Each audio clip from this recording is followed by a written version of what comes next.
Abramos as Sagradas Escrituras na carta do apóstolo Paulo aos Romanos.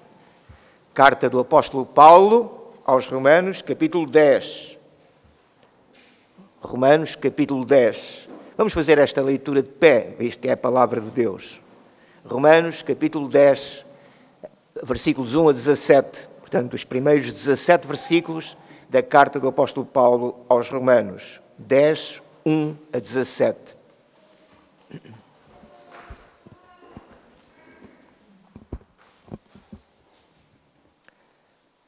Ouçamos, pois, o que Deus nos diz através da sua palavra. Irmãos, o bom desejo do meu coração e a oração a Deus por Israel é para a sua salvação, porque lhes dou testemunho de que têm zelo de Deus, mas não com entendimento. Porquanto, não conhecendo a justiça de Deus e procurando estabelecer a sua própria justiça, não se sujeitaram à justiça de Deus. Porque o fim da lei é Cristo para a justiça de todo aquele que crê. Ora, Moisés descreve a justiça que é pela lei, dizendo: o homem que fizer estas coisas viverá por elas.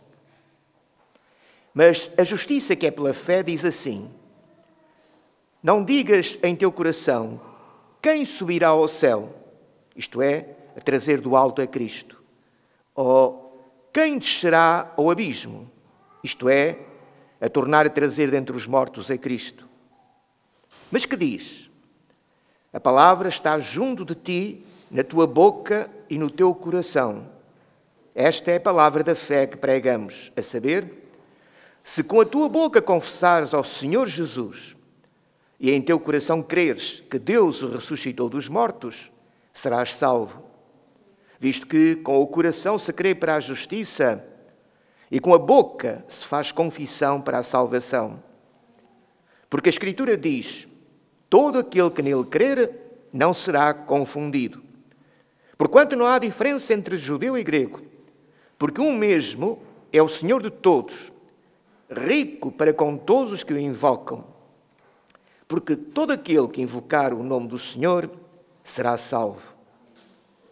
Como, pois, invocarão aquele em quem não creram? E como crerão naquele de quem não ouviram? E como ouvirão, se não há quem pregue? E como pregarão, se não forem enviados? Como está escrito: quão formosos os pés dos que anunciam a paz, dos que anunciam coisas boas. Mas nem todos obedecem ao Evangelho, pois Isaías diz: Senhor, quem creu na nossa pregação? De sorte que a fé é pelo ouvir, e o ouvir pela palavra de Deus. Oremos.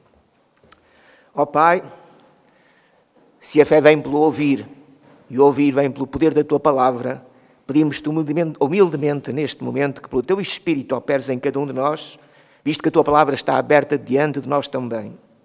Fala, pois, a cada coração segundo as carências espirituais de cada um. Só Tu conheces quais são essas carências, só Tu podes suprir essas carências.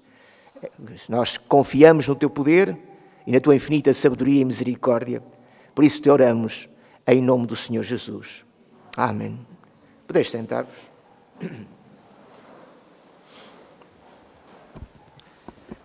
Uma das coisas que sempre me impressionou desde a minha juventude foi o inúmero de pessoas com quem convivi e que eram extremamente religiosas, extremamente tementes a Deus, extremamente zelosas, mas não conheciam a Deus. O seu Deus era um Deus da sua imaginação, não era o Deus que se revela a si mesmo na sua palavra. Portanto, não era o verdadeiro Deus que essas pessoas adoravam e procuravam servir. Isso sempre, digamos, que me impressionou profundamente. Tanto zelo, tanto entusiasmo por vezes, e afinal, a ausência total do conhecimento de Deus. Não sei se os irmãos já ouviram, com certeza, várias vezes, as pessoas dizerem: ai, aquela pessoa era tão boa, tão boa, tão boa, se ela não for para o céu, ninguém vai para o céu. Quantas vezes já ouviram dizer isto? É impossível que ela não vá para o céu, é tão boazinha, tão boazinha. É sempre o problema da salvação, sobretudo, não só, mas é sempre o problema da salvação que está em causa. Porquê? Porque desconhecem a justiça de Deus. E cada um procura estabelecer a sua própria justiça, como Paulo fala em relação aos judeus do seu tempo.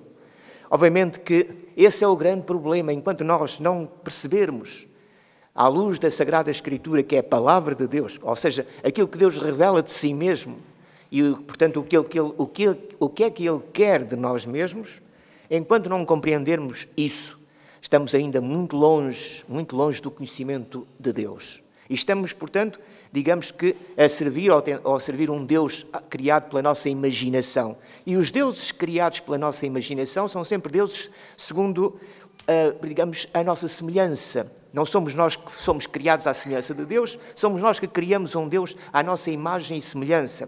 Um Deus pequenino, um Deus circunscrito ao tempo e ao espaço, quando Deus é eterno e infinito. E começamos a raciocinar em termos dessa limitação no tempo e no espaço, quando afinal essa limitação não existe para Deus. Este é um princípio fundamental para compreendermos o poder de Deus, a sabedoria de Deus, a soberania de Deus. Enfim, tudo isso fica esquecido e faz com que as pessoas sejam zelosas, muito zelosas, mas sem entendimento, fazendo mesmo sacrifícios. E o problema crucial é esse. Pensam que, através desses sacrifícios, podem agradar a Deus. Quando, obviamente, não há sacrifício nenhum que agrade a Deus, a não ser o do seu próprio Filho Jesus Cristo. Esse é o único sacrifício que agradou a Deus e que agrada a Deus e pelo qual somos justificados e salvos. Não há outro sacrifício que nós possamos fazer que agrade a Deus. Todos os sacrifícios são inúteis, porque só há um sacrifício que conta para Deus, é o sacrifício do seu amado Filho, Jesus Cristo. E esse é um sacrifício perfeito. E esse é o grande problema que nós encontramos neste texto. Reparem, Paulo diz em relação aos judeus do seu tempo, e ele foi um desses judeus. Nós esquecemos que Paulo era fariseu, e a seita dos fariseus no judaísmo era das mais rigorosas em relação ao cumprimento da lei. É obviamente que a lei é boa, a lei é santa, a lei é justa. Por que razão é que nós não somos salvos pelo cumprimento da lei? Porque não a podemos cumprir. Pura e simplesmente porque é inacessível ao homem pecador, porque a lei revela a perfeita, justa e santa vontade de Deus. Revela a própria santidade de Deus. A lei confronta-nos com a santidade de Deus. Plena, total. Agora, sede santos, pois, porque eu sou santo. Agora, façam o mesmo que eu faço. Agora, procurem agradar-me e ser santos. E nós ficamos, portanto, automaticamente condenados. Porque quem não cumprir uma única regra, um único mandamento da lei, é condenado por toda a lei. E o apóstolo Paulo diz-nos que os judeus, como ele próprio foi no passado, eram homens zelosos e tementes a Deus, mas não tinham entendimento. Não compreendiam verdadeiramente que o alvo da lei não é a nossa justificação, mas é Cristo que nos justifica. Ou seja, não somos nós que somos justificados pelas nossas obras, é a obra de Cristo que nos justifica quando nós cremos nela. E então Paulo diz, porque não conhecendo a justiça de Deus e procurando estabelecer a sua própria justiça, não se sujeitaram à justiça de Deus, porque o fim da lei é Cristo, para a justiça de todo aquele que crê. Ou seja, somos confrontados com dois tipos de justiça. A nossa própria justiça e a justiça de Deus. Obviamente que só a justiça de Deus é perfeita e santa. E, portanto, só ela é que nos pode salvar. E essa justiça é impossível de ser por nós alcançada. E esse é o grande erro dos religiosos, dos homens e das pessoas religiosas, dos homens e mulheres religiosas. Esse é o grande problema. Quererem, através daquilo que fazem, através da sua força de vontade, através do seu livre-arbítrio, alcançarem aquilo que é inalcançável. Se queres realmente ser salvo e ir para o céu, ser perfeito, ser justo, ser santo, estamos perdidos. A não ser que sejamos hipócritas, a não ser que não nos conheçamos a nós mesmos. Sim, se nós não nos conhecemos a nós mesmos, então podemos pensar, eventualmente, que podemos ser justos e santos e bons e perfeitos. Mas se nós nos conhecemos a nós mesmos, sobretudo, quando nós nos confrontamos com a lei, quando nós nos confrontamos com a lei, que é a vontade santa e justa de Deus para nós, faz isto e deverás. Não é o que diz a lei? Reparem o que a lei diz. Moisés descreve a lei, escreve a justiça que é pela lei, dizendo: o homem que fizer estas coisas viverá por elas. É obviamente que Deus não engana ninguém e a lei não engana ninguém. Se alguém conseguir cumprir a lei perfeitamente, alcança a justiça. É justificado pelas suas obras, alcança a justiça. É isso o problema. O homem quer alcançar a justiça em vez de atentar para a justiça que vem de Deus. A lei foi dada ao homem precisamente com este alvo, precisamente para que o homem reconhecesse o estado em que estava. Reparem uma coisa muito importante. A lei de Deus não muda, nem nunca mudou. Esta foi a lei que Deus deu a Adão e Eva. E quando Deus criou Adão e Eva, esta lei estava no seu coração, não estava escrita ainda, mas estava no seu coração. Quando Deus criou Adão e Eva, eles podiam cumprir a lei. E tinham a liberdade, aí sim, aí tinham livre-arbítrio para o fazer. Aí tinham livre-arbítrio. Esse livre-arbítrio que perderam com a queda, tinham nesse momento. E se eles cumprissem a lei, eles eram justificados por a sua obediência à lei. Mas todos nós sabemos qual foi o resultado dessa situação. O homem foi enganado pela serpente, foi enganado por Satanás. Satanás conseguiu incutir no homem o veneno do orgulho, da soberba, o desejo de ser igual a Deus, não está satisfeito com aquilo que é. Reparem que ainda hoje em dia ninguém está satisfeito com aquilo que tem. Todos querem sempre mais do que têm. Todos, por mais que sejam aumentados os ordenados, estão sempre a dizer que é pouco, nunca é mais. Reparem, nunca é suficiente sequer. Portanto, esse ainda é o vírus ainda que está no homem. O homem quer sempre mais do que tem. Portanto, é a sede do poder, a sede, portanto, do lucro. Tudo isso é consequência deste primeiro desejo que Satanás incutiu no coração do homem. Serás igual a Deus, sabendo o bem e o mal. E a partir daí, no momento em que o homem deu ouvidos a Satanás e preferiu, e reparem que a grandeza do pecado é imensa, porque esta decisão de Adão e Eva de desobedecerem a Deus e obedecerem a Satanás é terrível. Nós muitas vezes não pensamos nas consequências. É terrível. Isso significa que, para Adão e Eva, Satanás é verdadeiro e Deus é mentiroso. E não há maior ofensa, maior ultraje que se possa fazer a Deus do que esta. Satanás, que é o pai da mentira, que é mentiroso, é o pai da mentira, é considerado como aquele que diz a verdade. E Deus, que é a verdade, que é a essência da verdade, que é a essência da própria existência, que é aquele que é considerado mentiroso. E Adão e Eva dão ouvidos a Satanás e transgridem o mandamento de Deus. A partir daí, o homem caiu. E quais são as consequências da queda? Eu fico muitas vezes, perplexo, às vezes nem sei qual é o vocabulário a usar, sinto-me perfeitamente, por vezes, perplexo quando vejo que pessoas, crentes, evangélicos, já não estou a falar da Igreja Católica, crentes evangélicos, que leem as Escrituras, reconhecem que as Escrituras são a palavra de Deus e parece que ficaram apenas com os 2 primeiros capítulos de Gênesis.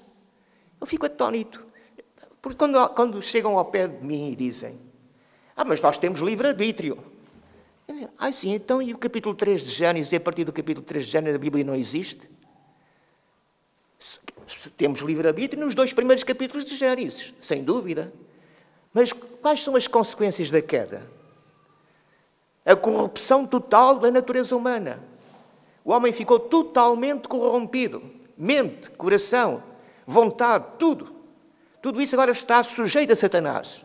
Satanás domina e controla os homens. Isso basta ver pelas sociedades que temos. Satanás domina, controla os homens. Não é preciso apenas da possessão demoníaca. Satanás, digamos, tem em seu poder e controle a mente e o coração dos homens, porque essa mente e o coração dos homens está totalmente corrompida. Está totalmente corrompida desde que o homem desobedeceu a Deus. O homem caiu de Deus, caiu de Cristo e ficou sujeito ao pecado. Portanto, ficou sujeito à morte. E a partir daí, nesta situação agora, a lei continua. Reparem, muitas vezes diz, mas se Deus sabe que nós não podemos cumprir a lei, porque é que nos deu a lei? Oh, irmãos, Deus deu a lei desde o princípio. E no princípio o homem podia cumprir a lei. Se o homem não pode cumprir a lei, a culpa é dele. Porque caiu, transgrediu e toda a sua natureza ficou corrompida sob o domínio de Satanás. Mente, coração, vontade, tudo está sob o domínio de Satanás.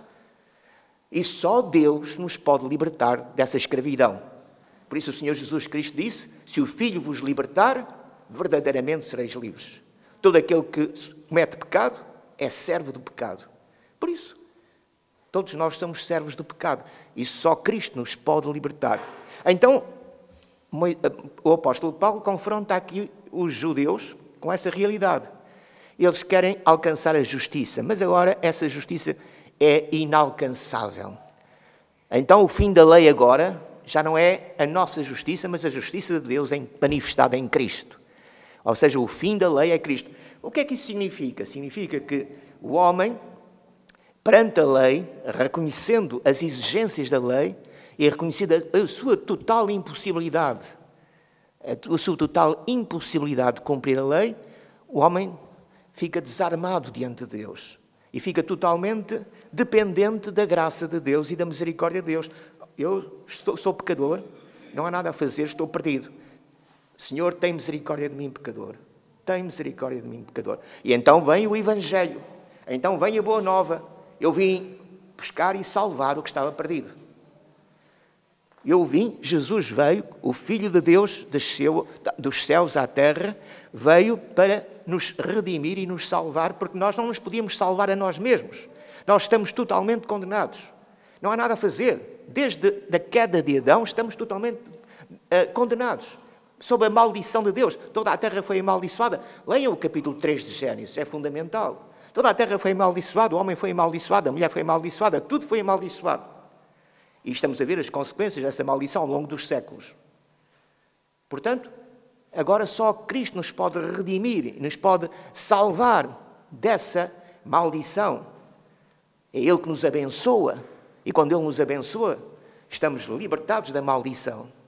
Mas para isso Cristo desceu dos céus à terra. Por isso reparem no que diz o apóstolo Paulo nesta carta. Ora, Moisés descreve a justiça que é pela lei, dizendo, o homem que fizer estas coisas viverá por elas. Mas a justiça, reparem bem, mas a justiça que é pela fé diz, não digas em teu coração, quem subirá ao céu? Quem subirá ao céu? Quem é que pode salvar-se a si mesmo? Quem é que pode ser justo e santo aos olhos de Deus e subir aos céus?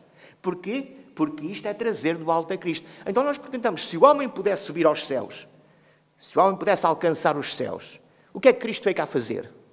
O que é que Jesus veio cá fazer? Sim, o facto de Deus enviar ao mundo o seu próprio Filho, que se fez homem, para, em nosso lugar, em nossa substituição, assumindo a nossa posição, levar sobre si os nossos pecados. Primeiro, levar uma vida de perfeita obediência a Deus. Ou seja, Cristo veio ao mundo para cumprir a lei. Para cumprir a lei. Ele não precisava de cumprir a lei, porque Ele é a própria lei. Jesus é a própria lei, Jesus é Deus. Porque é que Ele veio ao mundo como homem, e como homem veio cumprir a lei, numa perfeita obediência a Deus, para alcançar a justiça que nós não podíamos alcançar. Esta é a justiça que nos justifica. É a justiça de Cristo. Cristo obedeceu perfeitamente ao Pai, até à morte e à morte de cruz. Ou seja, Ele foi amaldiçoado, maldito todo aquele que for pendurado no madeiro. Ele foi amaldiçoado em nosso lugar. E agora nós somos revestidos da bênção de Deus, porque Ele levou sobre si a nossa maldição.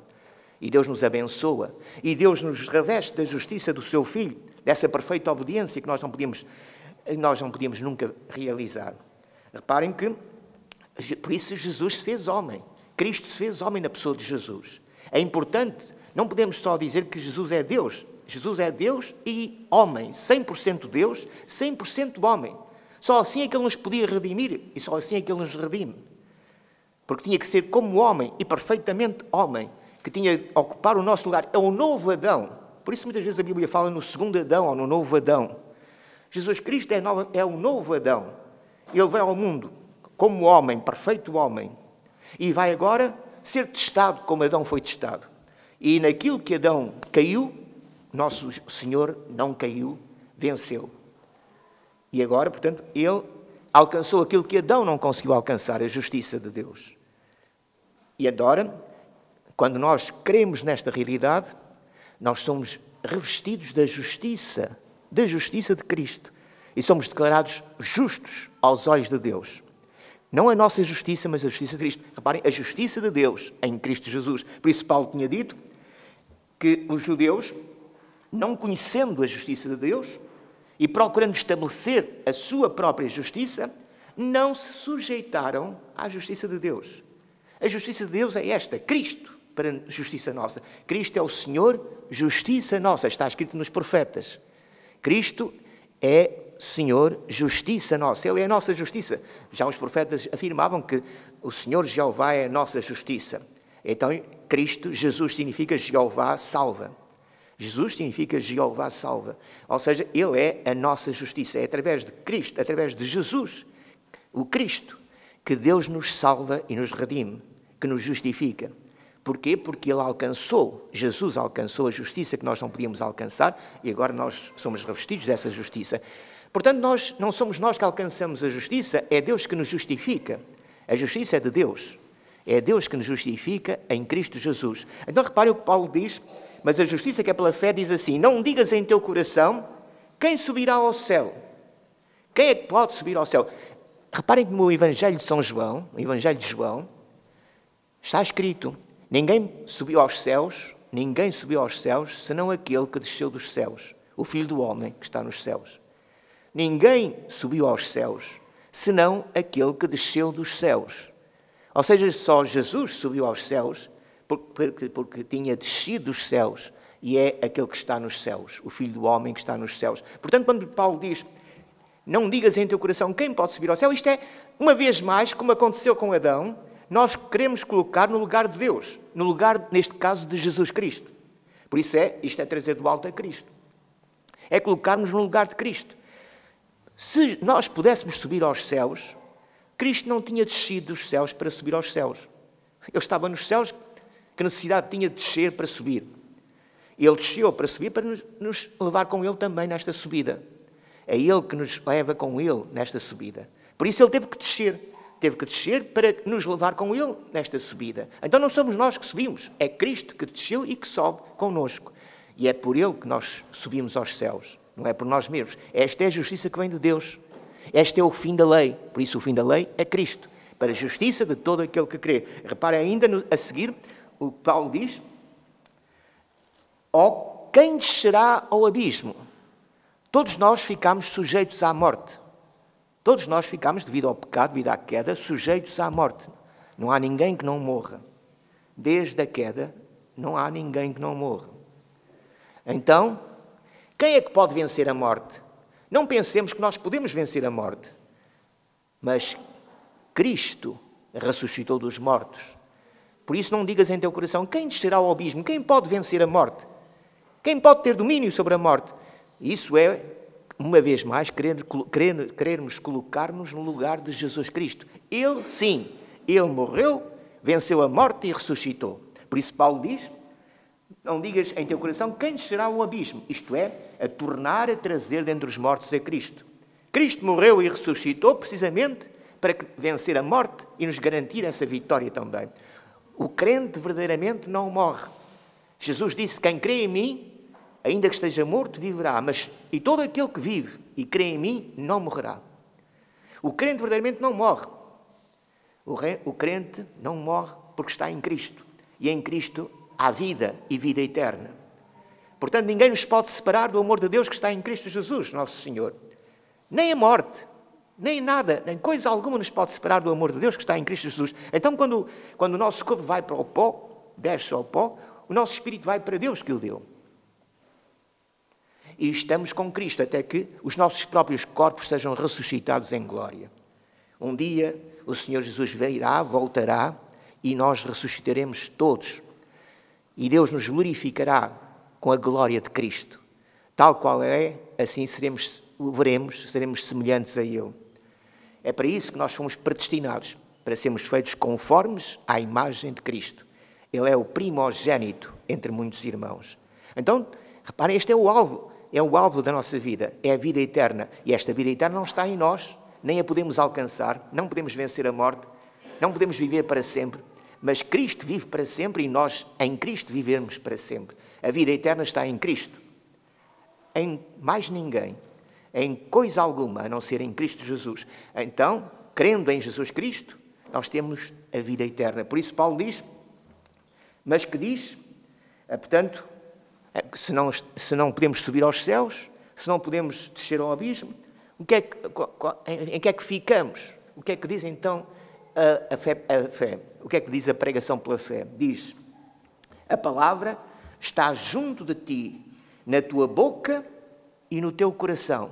Ou seja, Deus coloca a sua palavra na nossa boca e no nosso coração e transforma radicalmente a nossa vida. Quais são os efeitos dessa realidade? Deus coloca a sua palavra, pelo seu Espírito, coloca a sua palavra na nossa boca e no nosso coração. E então qual é a consequência? A saber-se que a tua boca é confessar a Jesus como Senhor.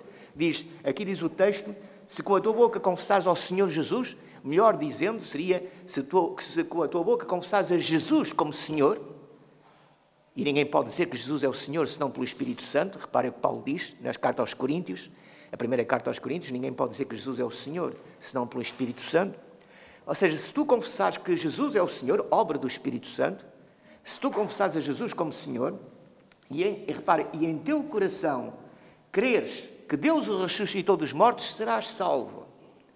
E em teu coração creres que Deus o ressuscitou dos mortos, serás salvo.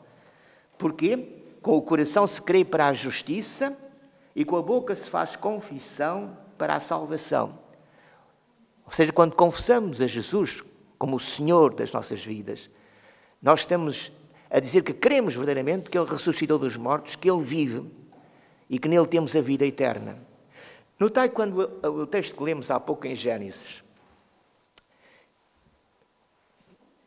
quando Abraão disse a Deus que não tinha descendência, não havia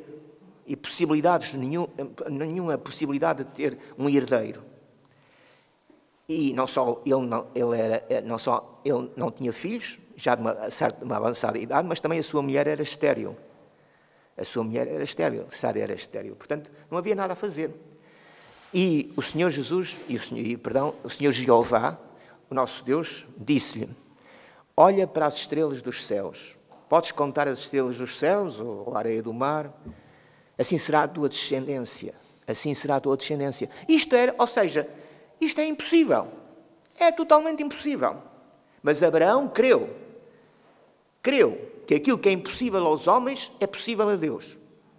Sim, Abraão creu que aquilo que é impossível aos homens é possível a Deus. E por isso foi justificado por meio da fé. Nós, quando cremos que Jesus Cristo ressuscitou e venceu a morte, estamos também a crer que aquilo que é impossível aconteceu. E aquilo que é impossível aconteceu, porque aquilo que é impossível aos homens é possível a Deus. Portanto, vejam, por isso é que nós dizemos que todos os crentes, os verdadeiros crentes em Cristo, são filhos de Abraão. Ou seja, a fé de Abraão é, digamos, aquela fé que revela a verdadeira fé. E a verdadeira fé é esta, crer que apenas isto. Depois tudo o resto, podemos dizer muitas coisas acerca disto. Mas, essencialmente, a verdadeira fé é crer que aquilo que é impossível aos homens é possível a Deus. Esta é a essência da própria fé. Está em Abraão e está em todo o crente que crê em Jesus Cristo, que Cristo ressuscitou dos mortos. Por isso, reparem que o testemunho apostólico, desde o início, foi sempre que Jesus Cristo ressuscitou dos mortos. Eles eram testemunhas de quê? Testemunhas da ressurreição de Jesus. Foi para isso que Jesus Cristo os enviou, como sendo minhas testemunhas, tanto em Jerusalém como na Judeia, em Samaria, até aos confins do mundo. Testemunhas de quê? Qual foi o testemunho que os apóstolos deram no livro dos Atos dos Apóstolos? Qual foi o testemunho que os apóstolos deram? E depois nas cartas apostólicas. Qual é o testemunho? Jesus vive. Jesus não está morto, Jesus vive. Quando Paulo foi julgado por Herodes, aliás, por um dos reis da Judá, da Judeia, que estava a dominar a Judeia, portanto,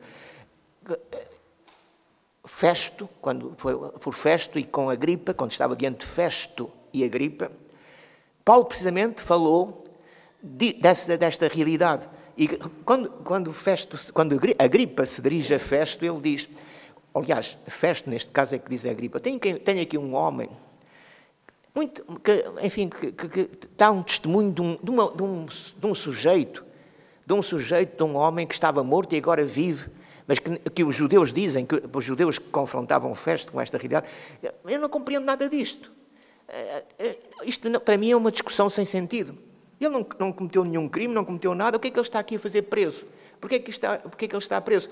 E Festo teve que dizer à Agripa, a única coisa é que ele pensa que os judeus dizem que Jesus está morto. E ele diz que Jesus está vivo. Portanto, reparem, o grande problema é sempre a ressurreição de Cristo. Por isso é que crer que Jesus ressuscitou dos mortos é a verdadeira fé. Fé em que Deus pode aquilo que os homens não podem. Aquilo que é impossível aos homens é possível a Deus. Por isso, esta fé vem através da palavra de Deus. Deus coloca a sua palavra na nossa boca e no nosso coração. E pelo Espírito Santo, esta palavra com poder fortalece a nossa fé. Faz-nos reconhecer que Jesus é o Cristo, o Filho de Deus, que Ele morreu em nosso lugar, ressuscitou, venceu a morte. Por isso Paulo acrescenta, visto que com o coração se crê para a justiça, reparem, com o coração se crê para a justiça, crer que Jesus o ressuscitou dos mortos, e com a boca se faz confissão para a salvação. Porque a Escritura diz, todo aquele que invocar o nome do Senhor, será salvo. Reparem, todo aquele que invocar o nome do Senhor será salvo. Não há aqui divisão nenhuma entre judeus e gregos, por isso Paulo diz, porque todo aquele que invocar o nome do Senhor será salvo. Nisto não há judeu nem grego. Não há, portanto, nem gentil, nem judeu, nem homem, nem mulher, nem escravo, nem livre. Todos são um em Cristo Jesus, como diz Paulo. Portanto, aquele que invocar o nome do Senhor será salvo. Então, uma pergunta muito importante. Os judeus já conheciam a Deus, conheciam a lei de Deus, mas os gentios ignoravam tudo acerca de Deus. Não tinham qualquer conhecimento de Deus. Como é que os gentios podiam invocar a Jesus como Cristo, como Deus, se não tinham nenhum conhecimento de Deus? Sim, era impossível que eles crescem em Jesus Cristo se não tinham nenhum conhecimento nem das profecias, nem de Deus, nem do verdadeiro Deus. Claro, tinham muitos deuses, já está feitos, criados pela sua imaginação, mas desconheciam por completo o verdadeiro Deus. Desconheciam por completo o verdadeiro Deus. Quem era Deus? Quem era Jesus Cristo? Eles nunca tinham ouvido falar, certamente até de Jesus Cristo. Então, a pergunta é, se todo aquele que invocar o nome do Senhor será salvo? Esta invocação tem que ser feita com fé. Não pode ser apenas, ai Jesus, como as pessoas quando estão com dores, quando estão a sofrer, ai Jesus, algumas até nem creem em Jesus, nem são incrédulas, mas, ai meu Deus, enfim, outras palavras. Portanto, não é essa a fé, não é fé, isso é superstição. Isso é superstição. Temos que fazer a distinção entre fé e superstição. Isso é superstição. É certo que a superstição também tem o seu valor e tem a sua força, mas não tem nada a ver com a salvação. Mas A verdadeira fé significa que nós cremos em Jesus Cristo. Ou seja, para isso é preciso conhecer Jesus. Conhecer quem Ele é e o que Ele fez e porque é que Ele fez o que fez. Isso é fundamental, é o Evangelho, é a boa nova. É reconhecer quem é Jesus, porque é que Ele fez o que fez e qual o alvo, portanto, daquilo que Jesus fez. Daí, digamos que este é o texto mais missionário de todos os textos da Bíblia. Este é o texto mais missionário. Se fosse necessário justificar a obra missionária, este texto era o texto, digamos, ideal para o fazer. A justificação da obra missionária. Se Deus quer que todos os homens se salvem, é preciso que todos os homens venham ao conhecimento do Evangelho, ao conhecimento da salvação. Seja judeus, sejam gentios, sejam todos homens de todas as tribos, nações e línguas têm de conhecer o Evangelho. É isto que significa Deus quer que todos se salvem, não é no sentido total, global, mas no sentido de que homens e mulheres de todas as nações, tribos e línguas, aqueles que Deus elegeu em Cristo desde a fundação do mundo, que estão distribuídos por homens e mulheres de todas as tribos, línguas e nações. É a tal multidão, enorme multidão que se vê no Apocalipse, não é? Que o apóstolo João vê no Apocalipse, aquela enorme multidão que está no Apocalipse. Homens e mulheres de todas as nações, tribos e línguas, todos aqueles que foram eleitos por Deus desde a eternidade em Cristo Jesus e que pertencem a todas as nações, tribos e línguas, todas as raças, tribos e línguas. Deus quer que todos os homens se salvem, não apenas os judeus. Então, irmãos, se Deus quer que todos os homens se salvem, não apenas os judeus, como é que os homens podem invocar a Deus se não conhecem a Deus? Daí a necessidade de anunciar Jesus Cristo. Anunciar Jesus Cristo. Reparem, como pois invocarão aquele em quem não creram? E como crerão naquele de quem não ouviram? Sim, como é que podem crer naquele de quem não ouviram? Como é que podem crer em Jesus Cristo se não ouviram falar de Jesus Cristo? E como invocarão aquele em quem não creram? E como crerão naquele de quem não ouviram? E como ouvirão se não há quem pregue? A importância fundamental da evangelização, a importância fundamental da obra missionária. É necessário espalhar o Evangelho por todas as nações, tribos e línguas. É necessário que todos ouçam acerca de Jesus Cristo, para que possam crer em Jesus Cristo e, crendo em Jesus Cristo, invocá-lo como Senhor e Salvador. Por isso Paulo diz, como pois invocarão aquele em quem não creram? E como crerão naquele quem não ouviram? E como ouvirão se não houver quem pregue? E como pregarão se não forem enviados? Está a obra missionária. Como pregarão se não forem enviados? Então, o apóstolo Paulo acrescenta, como está escrito, quão formosos os pés dos que anunciam a paz, dos que anunciam coisas boas. O Evangelho é o anúncio da paz, paz com Deus. Nós só podemos ter paz uns com os outros quando primeiramente temos paz com Deus. Só quando estamos reconciliados com Deus é que nos podemos reconciliar uns com os outros. Porque esta reconciliação vem de Deus. Paz com Deus é essencial e o Evangelho revela-nos esta paz com Deus. Em Cristo Jesus, Deus nos reconciliou consigo mesmo. Deus estava em Cristo, reconciliando consigo o mundo, não lhes imputando os seus pecados. Portanto, agora, a mensagem do Evangelho é esta, reconciliai-vos com Deus. E esta reconciliação está em Cristo e somente em Cristo. Mas nem todos obedecem ao Evangelho. Reparem, nem todos obedecem ao Evangelho. Não, irmãos, este é um grande mistério. Reparem o que Paulo diz, nem todos obedecem ao Evangelho. Já Isaías dizia, Senhor, quem creu na nossa pregação? Nós vimos na escola dominical a importância que tem o profeta Isaías e como nós podemos interpretar à luz do Novo Testamento, como é corretamente interpretar à luz do Novo Testamento. E o Novo Testamento está cheio de textos de Isaías, desde o Senhor Jesus Cristo até os apóstolos, o Novo Testamento está cheio de textos de Isaías. Por isso, por alguma razão, Isaías é considerado o quinto Evangelho, não é? Isaías é considerado quase o quinto Evangelho. Tal é a importância que tem. Mas reparem, quem creu na nossa pregação? Mas Isaías diz mais alguma coisa também. Quem creu na nossa pregação? A quem foi revelado o braço do Senhor.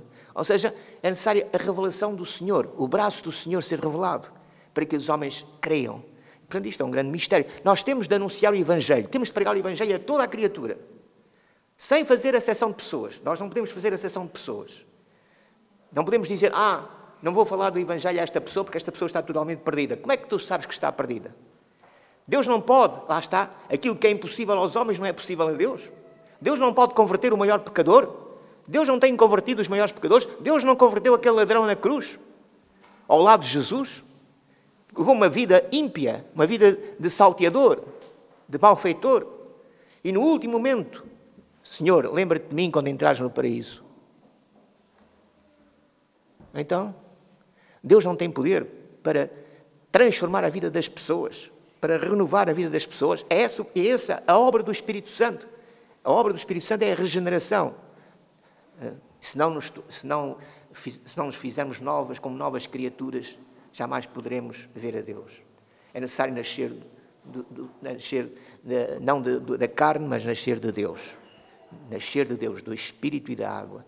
É necessário nascer de Deus, ser uma nova criação. Se não nascer de novo, não podemos ver a Deus. Só nascendo de novo podemos ver a Deus. A regeneração é fundamental para compreender as coisas de Deus. Ninguém pode compreender as coisas de Deus senão pelo Espírito Santo de Deus. Por isso ninguém pode dizer que Jesus é o Senhor senão pelo Espírito Santo. Daí a importância. Por isso é que Paulo diz, mas nem cuidado, não pensem lá pelo Evangelho. Reparem, o que é importante é isto. O Evangelho é uma boa nova de paz, de justiça, de reconciliação com Deus. Porquê é que os homens não aceitam? Porquê é que todos os homens que ouvem, olhem, se creres em Jesus Cristo, estás reconciliado com Deus, tens paz com Deus, tens a vida eterna. Então, o que é que nós queremos mais? Que nova mais importante do que esta podemos ter? Por que razão é que os homens rejeitam? Por que razão é que os homens não aceitam? Porquê? Porque estão cegos espiritualmente. Porque, devido à queda, a sua mente e o seu coração estão corrompidos, totalmente corrompidos, e não podem, de modo nenhum, ver a luz de Deus em Cristo Jesus. Estão cegos. Então é necessário que Deus resplandeça no coração e na mente de cada um, pelo Espírito Santo, para que haja luz. Como no princípio, em trevas, Deus disse, haja luz e houve luz. Também no nosso coração em trevas, no nosso espírito em trevas, é necessário que Deus faça luz, haja luz. E essa luz está em Cristo. Cristo é a luz do mundo. Então, nós poderemos ver a Cristo. Por isso Paulo diz, a fé, sorte que a fé é pelo ouvir. Lá está. É fundamental pregarmos o Evangelho. É fundamental testemunharmos de Cristo. Mas o ouvir vem pela palavra de Deus. Muitas vezes há quem pense que esta é uma tradução, digamos, perfeitamente correta de Almeida. Porque a nossa tendência é para dizer a fé vem pelo ouvir e o ouvir a palavra de Deus. Não foi isso que está escrito no grego.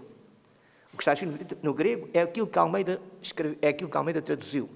A fé vem pelo ouvir e o ouvir não é a palavra de Deus. Todos ouvem a palavra de Deus e não creem. O ouvir vem pela palavra de Deus, ou seja, pelo poder da palavra. Como no princípio do mundo havia trevas sobre toda a terra, Deus disse, haja luz. E esta palavra de Deus suscitou a luz. Haja luz e houve luz. Portanto, é esta mesma palavra de Deus que tem que agora operar no coração e na mente do homem, que estão totalmente entenebrecidos. Portanto, mas para isso é preciso ouvir. Primeiro vem a pregação do Evangelho, ouvir. E depois, o poder dessa mesma palavra, pelo Espírito Santo, por isso é que o Espírito e a palavra estão ativos na criação, pelo poder do Espírito Santo, pelo poder da palavra, faz-se luz no coração e na mente dos homens. Então os homens aceitam, compreendem o Evangelho, já têm entendimento. Ficam já com entendimento para agora o seu zelo ser um zelo com entendimento. Porque já não buscam a sua própria justiça, mas a justiça de Deus que está em Cristo Jesus. Ele é o Senhor, justiça nossa. Amém.